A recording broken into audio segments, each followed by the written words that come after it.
Baiklah Nana, kita lanjutkan materi kita ya. Tema 6, subtema 3, pembelajaran 3, 4, 5, dan 6. Ibu gabung ya.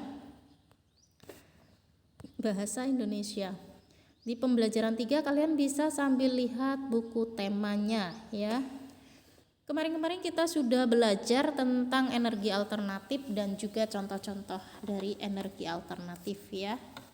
Yang pertama ada matahari. Matahari itu artinya benda angkasa berupa bola berisi gas yang sangat panas, mendatangkan terang dan panas pada bumi di siang hari. Kemudian ada listrik, yaitu artinya energi yang digunakan untuk menghidupkan peralatan elektronik.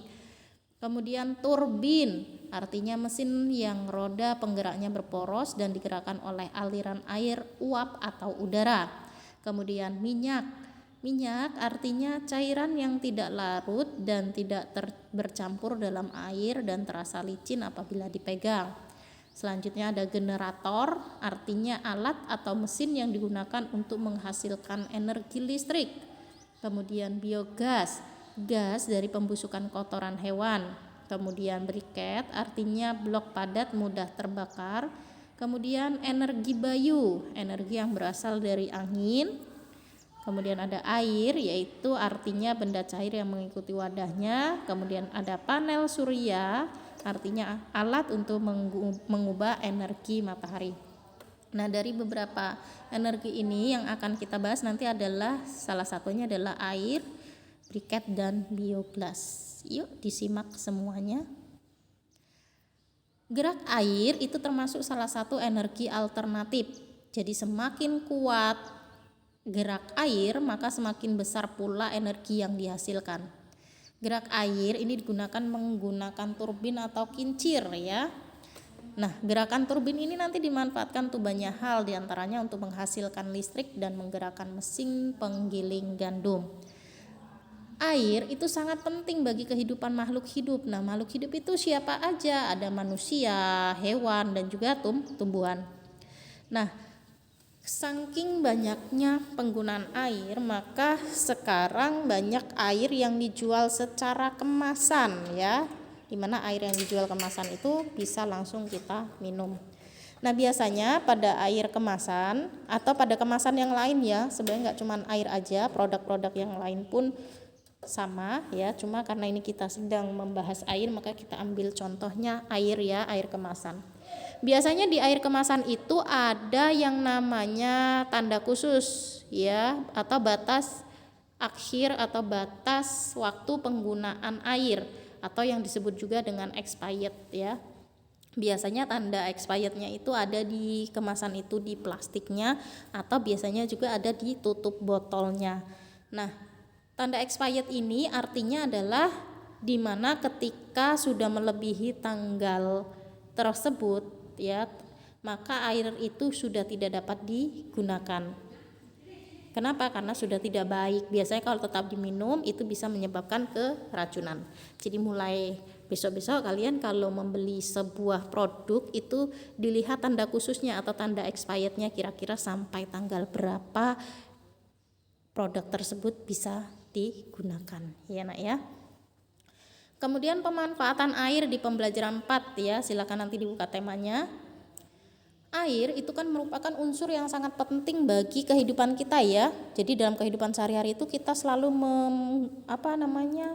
selalu menggunakan air atau memerlukan air. Contohnya mandi, masak, nyiram tanaman, ya, nyuci, semua membutuhkan air. Bahkan untuk pengairan sawah, para petani pun juga membutuhkan air ya. Jadi air itu sangat penting sekali dalam kehidupan kita sehari-hari ya. Namun selain dimanfaatkan untuk kegiatan sehari-hari, air juga dapat dimanfaatkan sebagai sumber energi alternatif ya. Nah, air sebagai sumber energi alternatif di sini dimanfaatkan untuk pembangkit listrik tenaga air, atau kalian sering dengar namanya adalah PLTA. Aliran deras air itu berguna untuk menggerakkan turbin pembangkit listrik.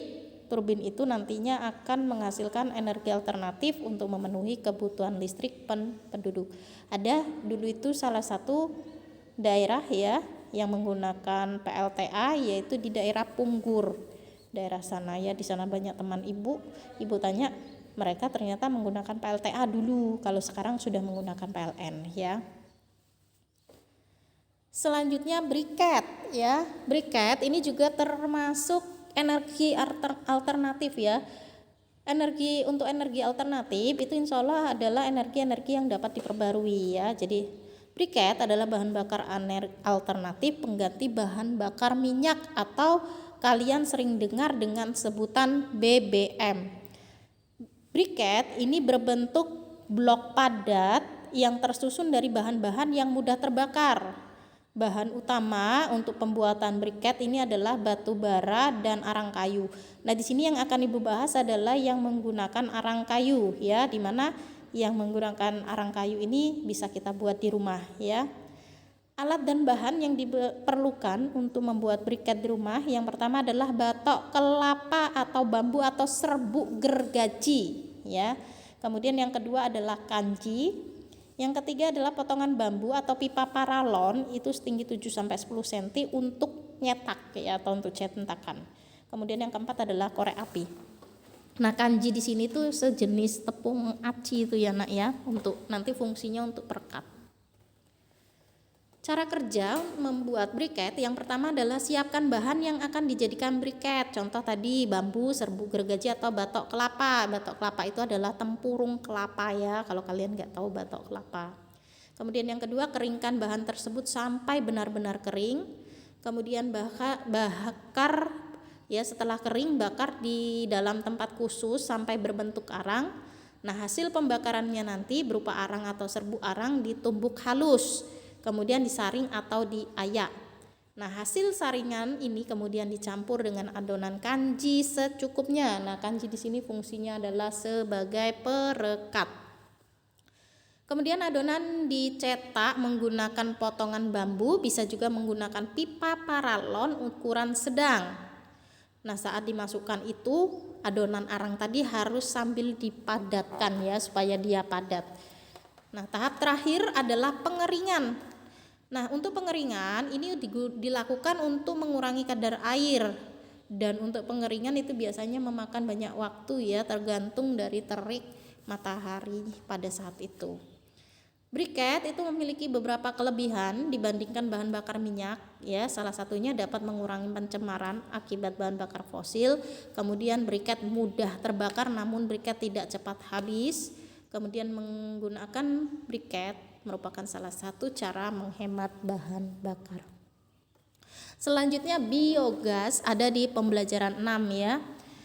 Semakin banyak penduduk, maka secara otomatis energi yang digunakan juga akan semakin banyak ya. Nah, karena semakin banyaknya energi yang digunakan, maka mau tidak mau lambat laun energi yang berasal dari bahan fosil ini lama-kelamaan akan habis. Untuk itu kita butuh yang namanya bahan bakar energi alternatif, salah satunya adalah biogas. Biogas ini apa? Biogas adalah energi alternatif yang memanfaatkan gas dari limbah kotoran hewan ya, dari kotoran hewan. Nah, kotoran hewan yang dipakai biasanya kotoran hewan sapi ya. Kotoran hewan ini biasanya, yang sapi ini biasanya dimanfaatkan salah satunya untuk mendapatkan atau untuk menghasilkan gas metana, di mana gasnya nanti digunakan untuk memasak. Kemudian sisanya biasanya digunakan untuk membuat pupuk. Jadi biogas karena dia energi alternatif, secara otomatis insya Allah dapat diperbarui. Beberapa tahapan dalam proses pembuatan biogas itu, yang pertama diawali dengan mengumpulkan kotoran hewan ternak tadi ya pada sebuah bak pengadukan. Kemudian kotoran ini setelah di dalam bak pengadukan akan ditambahkan air agar dia lebih encer. Setelah itu kotoran ternak yang sudah encer itu dialirkan ke dalam tangki pengolahan. Kotoran ternak akan mengalami proses pembusukan dibantu oleh bakteri sebagai agen pembusukan di tangki. Nah, proses pembusukannya ini minimal, kalau minimal itu berarti paling sedikit, minimal adalah 14 hari atau sampai menghasilkan namanya gas metana, di mana gas ini kemudian nantinya akan disalurkan melalui pipa-pipa yang sudah disediakan, kemudian sudah dihubungkan ke rumah penduduk. Nah, gas metana ini merupakan salah satu jenis gas yang dapat digunakan sebagai energi alternatif. Penggunaan gas metana ini dapat menggantikan gas LPG yang dipakai di rumah ya oleh ibu kalian itu. Jadi dari kotoran hewan tadi ya kemudian menghasilkan gas namanya gas metana. Nah, gas metana inilah yang digunakan untuk sumber energi alternatif yang digunakan dalam kehidupan sehari-hari, salah satunya adalah untuk memasak. Selanjutnya menyimpulkan informasi. Nah, ini materi tambahan dari Ibu ya, menyimpulkan informasi dari teks ya, ini Ibu tambahin ya. Nah, informasi yang terdapat dalam teks itu bisa kita peroleh setelah kita membaca. Jadi kalau kita mau mendapatkan sebuah informasi dari sebuah teks, maka yang perlu kita lakukan adalah kita harus membaca secara keseluruhan dan cermat ya. Kemudian setelah itu kita diskusikan informasi yang kita peroleh, kemudian baru kita simpulkan. Berikut langkah-langkah dalam menyimpulkan informasi. Yang pertama adalah menyimak atau membaca informasi dari teks dengan cermat. Nah, ini yang pertama. Yang kedua, setelah kita menyimak atau membaca informasi dari teks itu dengan cermat, yang kedua kita catat hasil hal-hal pokok ya, isi informasi yang sudah kita dapatkan tadi. Kita catat hal-hal pentingnya. Kemudian yang terakhir adalah baru membuat simpulan informasi dengan cara menyusun pokok-pokok informasi menjadi kalimat yang baik dan benar. Oke anak-anak, sampai sini ya materinya. Mudah-mudahan kalian paham. Tetap semangat.